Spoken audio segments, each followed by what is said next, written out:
Welcome back. Here with us on Urban Debate on Mirror Now, I am Hina Gambhir. As the Russian onslaught in Ukraine continues into its seventh day, the devastation on the ground is visible for everyone to see. While talks between the two countries are expected to happen, round two has been planned between Russia and Ukraine. We are also now seeing Russia facing sanctions after EU. The US has shut its airspace to all Russian aircraft, while global corporate giants in several sectors like Apple, Boeing, Airbus, Netflix, Facebook, Twitter, ExxonMobil, etc. Have cut business ties with Russia. What is even more alarming is the oil and gas prices and commodity prices are currently shooting to new highs every single day. Economic impact is going to be felt across the world, including India. According to a State Bank of India report, the fallout of Ukraine crisis will probably push up India's import bill by $600 billion, and the crude oil price hike may lead to 9 to 14 rupee hike in petrol and diesel prices at home. More importantly, these developments will impact ordinary Russian lives as well, as people face gas and power shortages affecting basic amenities like indoor heating during the winter season. Our question tonight on Urban Debate is, are the sanctions now beginning to hurt Russia? Are Russian people going to challenge Vladimir Putin and his war against Ukraine? To discuss this, we are joined by Ajay Malhotra, former ambassador to Russia, Dr. Aurodeep Nandi, Indian economist, and Vice President at Nomura is also live with us. Manish Singh, CFA and Chief Investment Officer, Space Crossbridge Capital, live with us. We have Rajan Kumar, Associate Professor, Center for Russian Studies, JNU, also joining us on the broadcast this evening. Thank you very much, all of you gentlemen, for joining us here on Urban Debate on Mirror Now. Mr. Ajay Malhotra, I want to begin the discussion with you. You've been former ambassador to Russia. You understand the terrain, the country pretty well. Now, the kind of sanctions that have been imposed against Russia, it seems have started impacting Russian economy too, Russian people as well. How do you see the current situation, and do you think these have the potential to stop Putin? Well, it's a start of economic warfare. You can have warfare through military means and these days also through economic measures. It's not the first time Russia faced sanctions from 2014. Many of them are ongoing even now. And in turn, let's not forget that Russia also imposed counter-sanctions, which in a small way helped them out in some sectors. Let's also look at the sanctions that have been imposed. They've not been imposed in the oil and gas field as yet. There's no embargo on oil and gas exports. Now, that would be the ultimate step because the Russian economy does benefit a lot from oil and gas exports. Instead, as you see, the price of oil and gas has gone up. It's now at somewhere around $112. In 2014, it had peaked at $115 when sanctions were put on Russia. So there's, if the West is really, really serious, I think they need to look at that because even now, half of the revenues come from oil and gas. And at the moment, there would be an accretion of revenue. That's not to say that the sanctions are not harming. They will harm Russia. There's no doubt about that. And the evidence is there. If you see the devaluation of the ruble, which has come down to maybe 106 or 107 rubles to a dollar. It used to be at different stages from 60, 70, 80. It used to vary in that range. So there's been quite a decline up there. And there will be impacts in many sectors. Airlines quite clearly, tourism from the West quite clearly, sports, and therefore such things. Capital flight may probably be contained by limiting or disallowing capital to go out. But yeah, there would be impacts, and including for countries like India, there would be a serious impact, and for Russians, there's no doubt about that. Well, clearly there is going to be a serious impact on Russians, and that's what we want to focus on today. Dr. Aurodeep Nandi, as Mr. Ajay Malhotra was telling us, that this looks like the start of an economic warfare, even though there are no direct sanctions which are going to impact the oil and gas sector in Russia. We know Russia is the third largest oil producer in the world, but the way corporates are beginning to cut ties with Russia is something that we can't ignore. For example, after BP decided to exit Russia's Rosneft, and we have Shell as well deciding to exit Russia following the invasion by Russia into Ukraine. What does this really mean for Russians and for the world? Well, I mean, one, of course, it doesn't matter if the sanctions hit you straight ahead or it hits you on the side, you're still getting hit, right? So the fact that a variety of companies are cutting ties to Russia is definitely going to impact. And as Mr. Malhotra said, look, the ruble has been falling. It's never a good sign when a country says, I'm going to impose capital controls. After all, Russia is one of the emerging markets. It's always a dangerous time when any emerging market is in a situation like this. Now, obviously, this means that the ease of living, the sort of the living conditions for Russians are likely to be impacted. But I think there are three ways in which a crisis like this impacts sort of the entire globe. First is this is unambiguously an inflationary shock. Right, and it's not just crude oil prices. Russia, Ukraine, Belarus, these are countries that are huge fertilizer producers. Right, India depends a lot on these countries for their fertilizers. Now, a lot of agri-producing countries, US, India, other ones, are facing a shortage of fertilizers. Fertilizer prices have zoomed up. So, you've got crude oil prices going up, fertilizer prices going up. And mind you, these inflationary pressures have not begun with the Russian-Ukraine crisis. We've had almost a year or two of these inflationary shocks that have been hitting the system because of supply-related disruptions, sometime in natural gas, sometimes in semiconductors due to the pandemic. So, there's been a lot of these inflation shocks that has been hitting, and now you've got this fresh inflation shock. The second is just this elevated uncertainty, the stuff that you're talking about, which is that we don't know what's going to happen next. This is a time when a lot of investors, foreign investors, would like to go back to safe assets and not into riskier ones, which is bad news for emerging market currencies. And third is sort of the weak global demand that emanates out of 1 and 2, because think of it, you're a consumer that's already been hit by the pandemic, and over and above that, you have high inflation that's eating into your budget. So if you're a country, right, that has a weak current account, that has a high fiscal deficit, that has an inflation problem, and that has a growth problem, something like the Russia-Ukraine crisis is sort of the cricket equivalent of getting hit for an expensive over just when your opponent has a really huge score on the scoreboard. And all these problems India definitely has, and many other countries are also facing, because all had just started seeing, economic recovery post the COVID shock and the third wave that came in December and January. Interesting points you've made, Dr. Aurodeep Nandi. I want to now go across to Maruf Raza, Group Consulting Editor, Times Network, also live with us this evening. Maruf, good evening.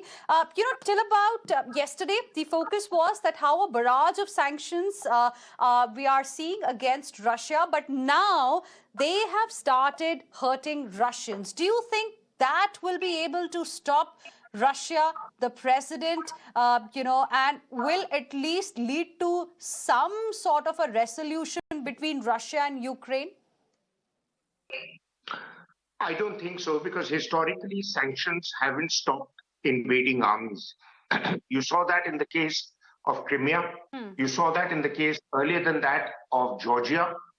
So Russia has probably calculated that it can bear the pain up to a point. The problem is going to be for Russia if they get bogged down because of weather, with snows melting in the sands of Ukraine, and of course in street fighting.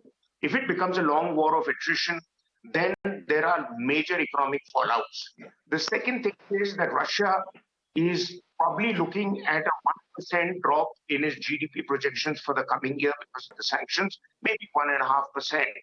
But Putin feels in the long run it's a price he can bear, because if he gets control of Ukraine exports 30% of the world's grain. So it can become the grain Saudi Arabia of the world for Putin, as Saudi Arabia is for oil and gas, even now oil primarily. Now, the third aspect that the international community, Putin is well aware, will not take an aggressive step into the sands of Ukraine, because they would like to fight winnable wars and not get caught up in a quagmire. All this nonsense we hear about international law, UN resolutions, etc. Let me give you 3 examples. Where was international law and UN resolution when the West decided to bomb the hell out of Serbia, Kosovo, and all those areas for 78 days? And the mayhem it created and the marginalization of Russia that had supported the regime there has been topmost on their mind to avenge. Where was international law when the US and its so-called coalition of willing, because the UN resolution for the second Gulf conflict was non-existent, and they went into Iraq to blow the country into smithereens, made money on selling bombs to Saudis and the others in the Gulf region, and made money on construction projects. And so there is money to be made by those who are involved with the European theater. India does not want to get too involved because it's a European conflict and a Western conflict with Russia. They have to sort it out. They started it. Now, whether you argue Putin was the one who started it, or whether you argue that he was led on and Ukraine was led on by the Western world, like a puppy or a dog as a walk in the park, we'll have to see. History will tell us. Yes, the Ukrainians have put up a hell of a fight.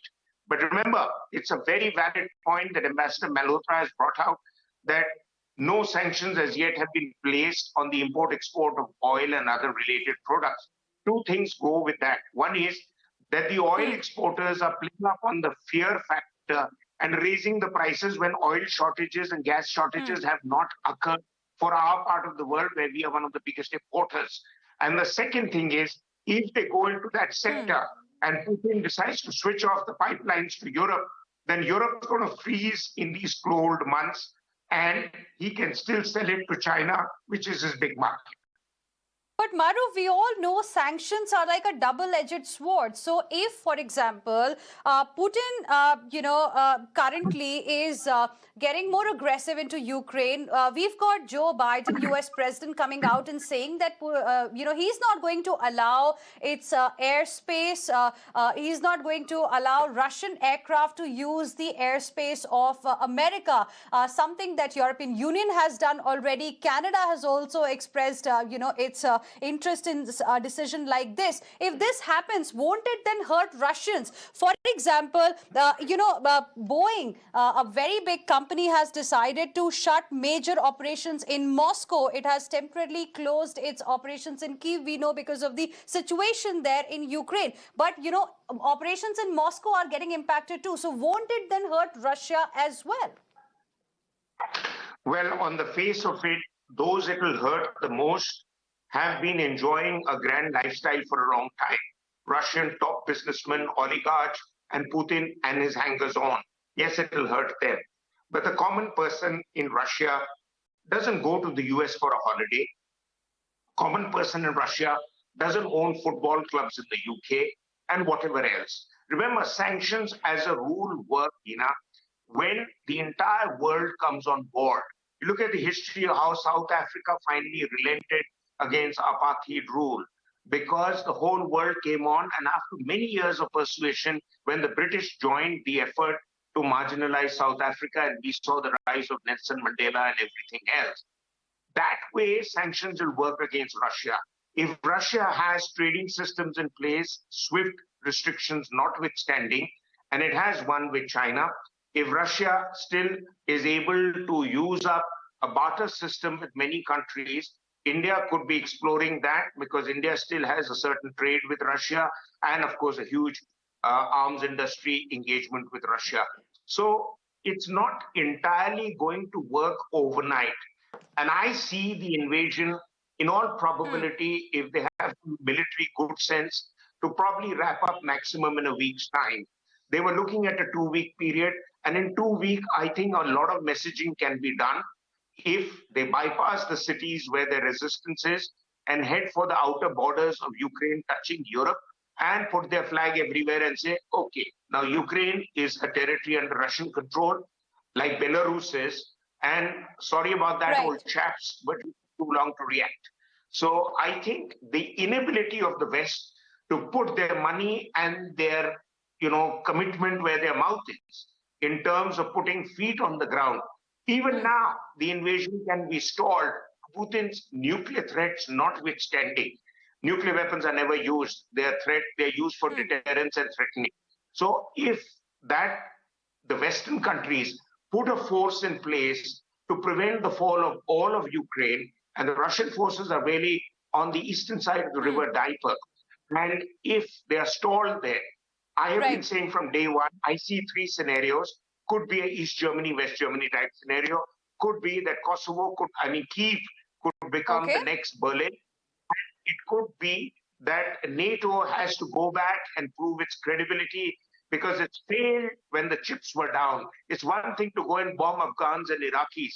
It's another thing to put your boots on the ground. When you feel so strongly for these people, then come out and help them. Don't ask India to make choices. Why should India make choices that you are unable to make? India's choices are based on India's expectations from its market, neighborhood, and everything else. We got not a word of support when the Chinese came in. Why are you asking us to support them now?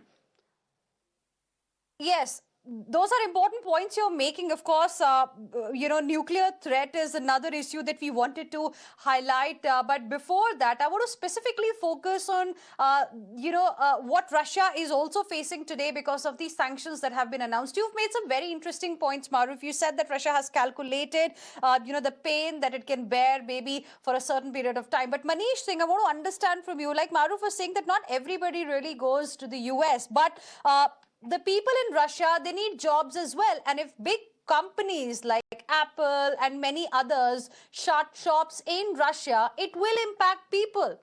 Don't you think that is something that Mr. Putin will also be concerned about? So I do agree with you. I don't disagree with the previous speakers, what they have said. But I think one thing people are failing to understand, that if you were to have an honest conversation with President Putin, did he see all this coming in terms of unity from the Western world? He didn't see this coming. I'm sure he's sitting down thinking that what has happened. Think about what happened over a weekend. Over a weekend, you saw suddenly the Russian assets, the central bank assets being frozen.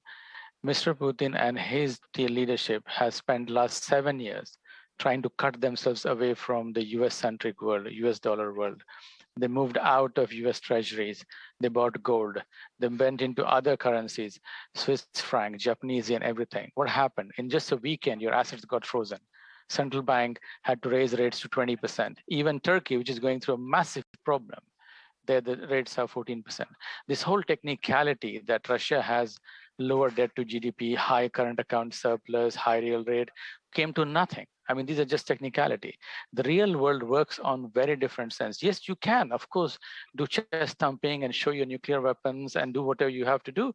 And honestly, it does not impact people like Putin or his leader, because they have plenty of assets that they have appropriated from every countryman, every Russian person. So they can stake this out. And that is the downside of having a tyrant or having somebody who has appropriated wealth, national wealth, leading your country. So I can see why people have such observations about how they can last, they can play this along 1 2 weeks, but every passing day, these things are going to bite. You have seen that in terms how the assets are getting flogged in the London market. If you look at the total loss in market cap for Russian stocks listed in London, it was twice the size that what happened during the time of pandemic. And this is just the beginning. There are going to be even more financial restrictions. So these calculations, something that the Russian leadership had not done, because they thought that they have other options. they can get away with. And this is something people should not take lightly. So when these things leads to higher inflation and then central banks have to raise rates once again, then those are going to cause a lot of problems. The longer this continues, it becomes a bigger and bigger problem for Russia. And by extension, a problem for the Western world if this was to hit energy sanctions. We are not there yet, because even on the day of the attack, the amount of Russian energy bought by the Western world nearly doubled, if you believe some figures. So it is not hurting the Western world yet, but it is definitely hurting Russians. And the longer it continues, the choices will be very stark. And I still believe there will be a negotiated settlement. Okay, not hurting the Western world yet, but if it continues like this, definitely it will. That's your view. Rajan Kumar, Associate Professor, Center for Russian Studies in JNU, is also live with us this evening. Mr. Rajan Kumar, do you see Russia becoming, in a way, a global pariah? Because now the West, European nations are all united and they all are imposing sanctions against Russia for what it has done. And do you think, as the financial sanctions begin to hurt, an ordinary Russian, there is definitely going to be some sort of an impact on Putin? Or do you see this continuing the way it is? Hina, as far as pressure on Putin is concerned, I do not see that this sanction is going to work as a deterrence. It's not a nuclear deterrence, and the idea of sanction is also not to remove Putin or stop Putin.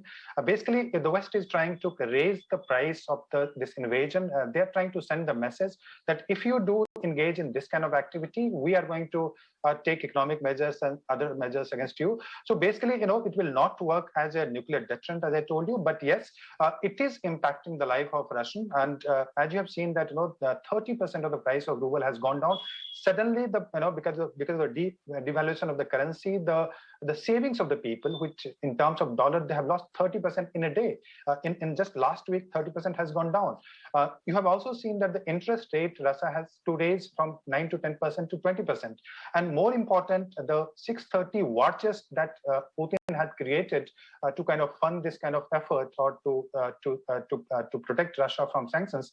So that is also going to be frozen. And it is being said that nearly 40% of that money is in the outside bank. Although there is a way out, 15% of that money is also in China, and definitely Russia is going to take the China route, take the help of China for that money also. But yes, I see that it is impacting the common people. If you see the lines in the ATM, etc., people are really panicking. And when I talk to experts in Russia, when I talk to professors and all in Russia, they clearly tell us that even they were not expecting this kind of invasion.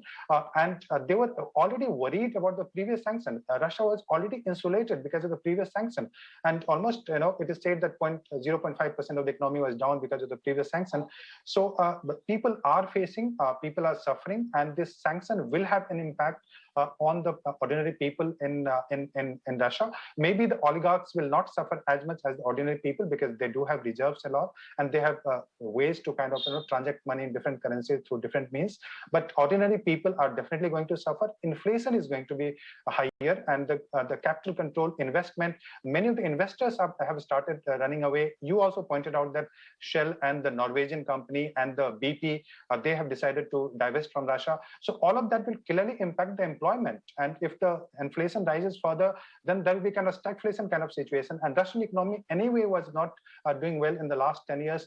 But I want to give you a larger picture of what is happening in the West now. That but this crisis is clearly sending a message that the West is unable to handle the crisis. We saw the 2008-9 financial crisis, and that was not managed by the West. Now we are seeing this second crisis, which again is happening in the West, but the West is unable to manage the crisis. So as G7 expanded from G7 to G20, so similarly we need to expand United Nations Security Council. We need to expand other institutions, also the financial institutions, to include countries like India, Brazil, South Africa, etc., so that this governance, the economic and financial governance, become more inclusive, and only then this kind of crisis can be managed. Otherwise, this is beyond the capacity of United States or NATO to manage this kind of crisis. We have seen that in Syria, Afghanistan, and now we are seeing it in Ukraine. So West has totally failed to manage the crisis. In a way, they have created created the crisis. And just one statement of West could have stopped the war. Had the West said that they're going to send the army, NATO sending the army, that could have stopped the war. Or even one statement that that NATO will not give the membership to Ukraine, that could also have stopped the war. Even now it can stop the war, but the West is not willing to do that because many of the vested interests probably they are going to get benefit out of it. Yeah. One statement by West could have stopped the war. That's an important point you're making. And also, it seems that West is now trying to increase the price of this invasion as well. Ambassador Malhotra, I want to now ask you about the issue of nuclear threat that Maruf also spoke about. What are the risks, in your opinion, that Russia will turn to its nuclear arsenal? What should the world now be ready for, given the current circumstances, given the kind of statements we've got from Putin and from Russia in the last few days? Well, I think there's a misunderstanding of what the Russians said. The Russians have said that they are at a high alert.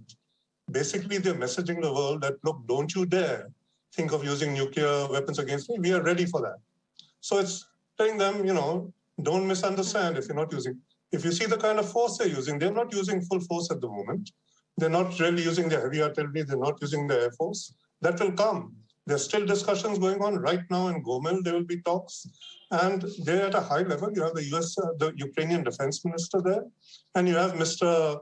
Medinsky there, who's a trusted aide of the Russian president, who's very close to him. So let's see how that develops. At the moment, let's also not misunderstand what is going on with all these denials. Airlines not being allowed to fly, it doesn't mean much because Russians are not being denied visa. All that a Russian who might have wanted to take Aeroflot will now fly Aeroflot to, let's say, Istanbul and catch a connecting flight from there. So it sounds very heavy, but actually it's, in any case, Aeroflot would probably not like to leave its planes outside because they might get seized, etc., and as has been done in other cases in the past.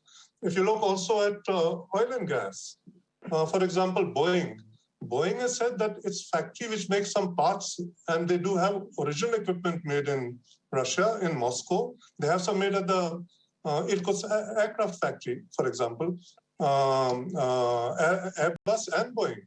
So they are basically saying that we won't be using those. So that's fine. That's not a big deal. I mean, it's going to harm them more than it'll harm the Russians. These are small... No, but sir, Boeing has also said that it's suspending parts, maintenance, technical support services for Russian airlines as the conflict is continuing. Should that also not be taken seriously? Well, if Russian airlines cannot fly to Europe, Canada, USA, etc. in any case. So, yeah, how does it matter if they're not getting parts and other things up there? It's a meaningless add-on. As I said, if you're serious, you want to do something, put an embargo on oil and gas exports. It hasn't happened. And if the Russians are serious, they'll also hit back. They'll stop import of, let's say, Mercedes cars. They'll stop car imports. Russia is the biggest importer of West European cars from Germany, France, etc. So none of that is happening at the moment. I think matters are still at an initial phase. And if you look, the impact of the last round of sanctions, 2014, continued in 2015 and onwards, one end result of it was France, Germany, Slovakia, Hungary, etc., stopped their agricultural exports to Russia. And as a result, you see, Russia has made up all of that. Now Russia is a net exporter of foodstuffs. So it is confident in that situation. I don't think it needs to get more food crops now out of Ukraine to manage the situation. Its population is also at a very stable number. There is no high rate of growth or anything. There is no, therefore, pressure on employment, since, in fact, the population is marginally declining now, So there's none of those kind of pressures up there. Yes, the sanctions will have impact. Yes, they would be serious. But at the moment, I think neither side has gone all out, and much more lies ahead. The impact is there, as I said, if you look at the impact on crude and arms, two industries in USA will benefit. The oil and gas, because of high oil prices, 112 will go up further. As I said, in 2014, I recall it peaked at 115. And if you look at arms, it will be an opportunity to sell arms to so many of the little countries out there who would now think that maybe they need to buy in. So those are big opportunities that have opened up. And in the arms sector, maybe there'll be some loss for Russia, but yeah, it's not a big deal. I don't think we have seen the end of what kind of sanctions will be there. And the more important point is denial of technologies. Yeah, I think that would have some impact, but that has been there from somewhat earlier. If they strengthen that further, like for oil and gas exploration, etc., yeah, that would have an impact. And that kind of thing would cause Russia to perhaps sit back and think a bit. But at the moment, I don't think these sanctions are strong enough to undermine the situation for Russia. They would have certainly taken this much into account. So the current level of sanctions, Maruf, clearly are not strong enough to deter Russia. But as Ambassador Malhotra just now told us that, neither side is going all out.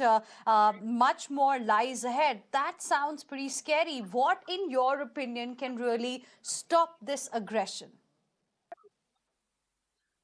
Well, before I come to that, let me just tell you, Hina, that, in the pandemic times, China and Russia were both able to gauge the level of responses they could expect from Western leadership in a crisis.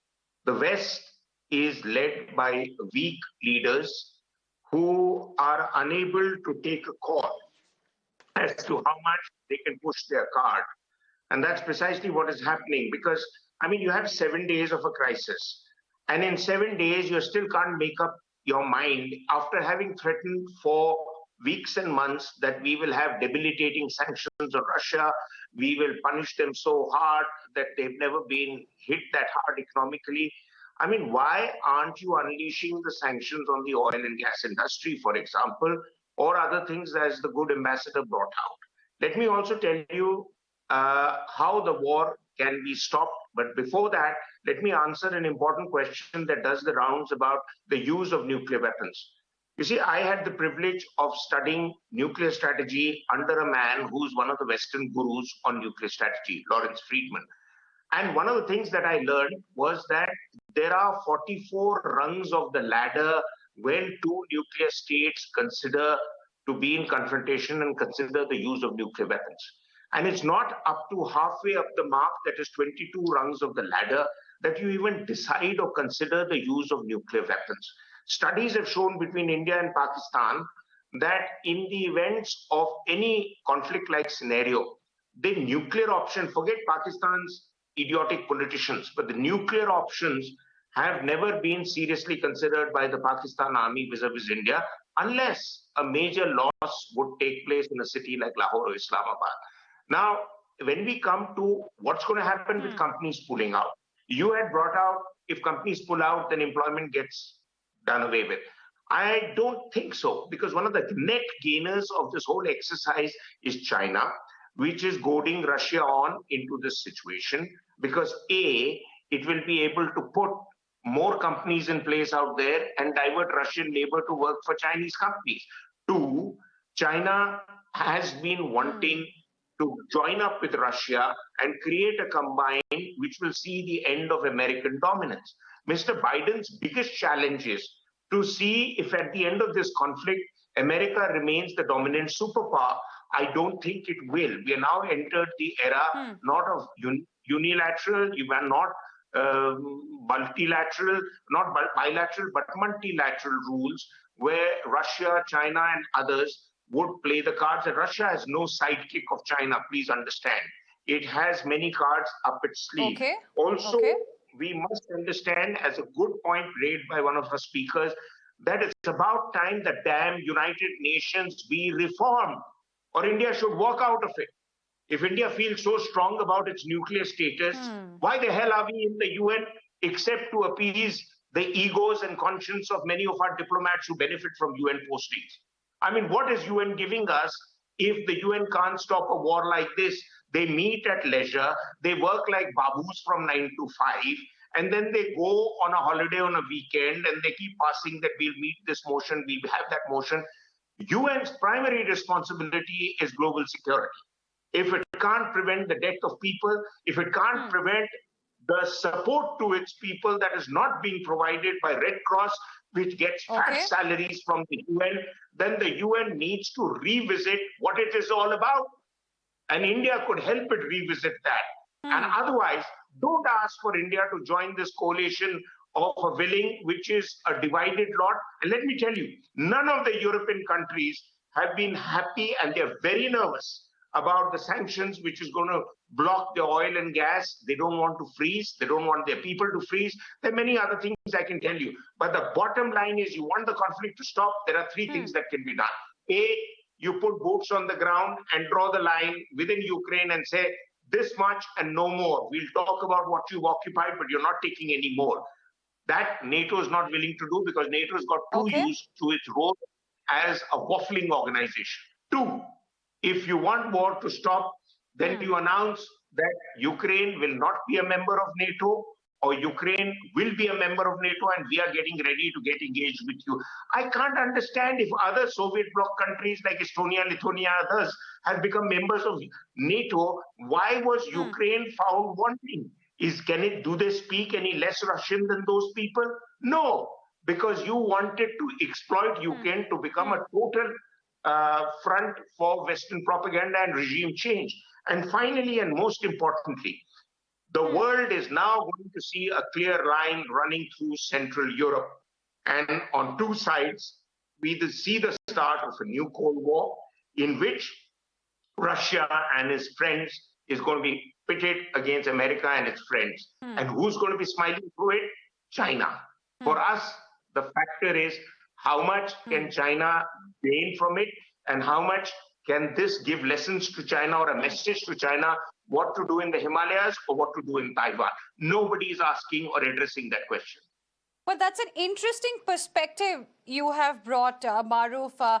One of the net gainers, you believe, of this situation is going to be China. It's an important point that you're raising, and it makes sense as well. Dr. Aurodeep Nandi, amidst all of this, India also, it seems, will suffer, because look at where Brent crude is today. I mean, till about a few days ago, we were hoping that it should not cross $100 a barrel. Now it is eyeing $120 a barrel, something that India is not going to like at all. Can something be done from the government side to insulate the people here?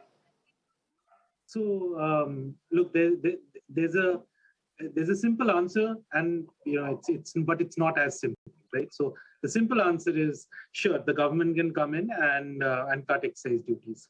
However, the reason why this is not as simple as it sounds is because since November, crude oil prices have been rising. This is, regardless of the Russia-Ukraine crisis. And our petrol pump prices haven't been rising. So there's a huge correction. We estimate somewhere around 10% petrol prices need to correct in order to take care of that gap that was already forming. Now, as you mentioned, oil prices have zoomed even further. Now, every 10% rise in crude oil prices typically impacts headline inflation by anywhere between 0.3 to 0.4 percentage points. So we are in a situation where already in our estimate in FY23, inflation is going to average somewhere around 5.8%. And now this is an additional shock. It's coming at a time when firms are already passing on higher costs to consumers. You've got consumer durable firms, non-durable firms, telecom, auto, all these sectors are seeing companies pass on their higher costs. One way to think about it is, all right, let's cut our excise duties to accommodate it. However, when you do that, you incur a fiscal cost. Now, there are fiscal costs from a number of angles that are coming because of the Russia-Ukraine crisis. One, you've got fertilizer prices that are going pretty high. That essentially means that the government, which had lowered the fertilizer subsidy in the budget, would have to probably increase it in order to take care of the hit. Secondly, higher agri input costs would probably mean higher MSPs. So then you've got your food subsidy bill being hit. Now, on the top of that, if you want to cut excise duties, you will incur a cost of anywhere around 0.5% of GDP. Now, if you do not want to breach your fiscal deficit target of 6.4% of GDP, to have to cut down on capital expenditure. So, on one side, yes, you're trying to help consumers of petrol, diesel, but on the other side, you would have to compromise on capital expenditure, which of course has a more durable impact on growth. So again, I mean, it's a devil in the deep sea kind of choice. There aren't any clear-cut answers on this. But to immediately tackle this issue, yes, the government can always cut excise duties. Right. Okay, Manish Singh, closing comments, because the only thing we are seeing right now are these sanctions which appear to be hurting Russia, but the sense that we've got so far that, it's not strong enough and maybe it will not be able to deter Russia. Now, all this happening at a time when we know a round 2 of talks between Russia and Ukraine is also likely to happen. So I'd just say that, one has to always bear in mind that good economics is good politics. The reason USSR disintegrated because it turned out to be a very bad economy. The reason nobody takes on China because it's a very, very strong economy. The reason Russia is in trouble now, or they haven't wrapped up this war in 2 days, as many people expected, is because they are in an economic mess. So I think if you cannot sort out your economy, you can't blame others for it. And I think that this is something which is very short-sighted on part of the Russian leaders. In my opinion, if you look at what has happened over the last few days, this is a major loss for Russia in every sense, in terms of what's happening in the dollar economy and everything else. And I don't know how they come out of it. Of course, they will be a military power forever and for a very long time. There's no doubt about. But when these things start hitting ordinary Russians, and just cast your mind back to what happened in the 90s. And of course, one can still blame the US for that and the whole Igor Gaida reforms and Yeltsin era and everything. But the gist of it is that if you're a bad economy, you are going to pay the price. So I think that is going to bite at some point, and there's going to be a discussion where then things are going to get concluded. All right, I'm completely out of time now. Thank you very much, gentlemen, all of you, for joining us here on Urban Debate. There is an old Russian proverb that I would like to end the debate with. Peace lasts until the army comes, and the army lasts till peace comes. We really hope that peace comes soonest and the world can be back at recovering from the destruction that it saw because of COVID pandemic.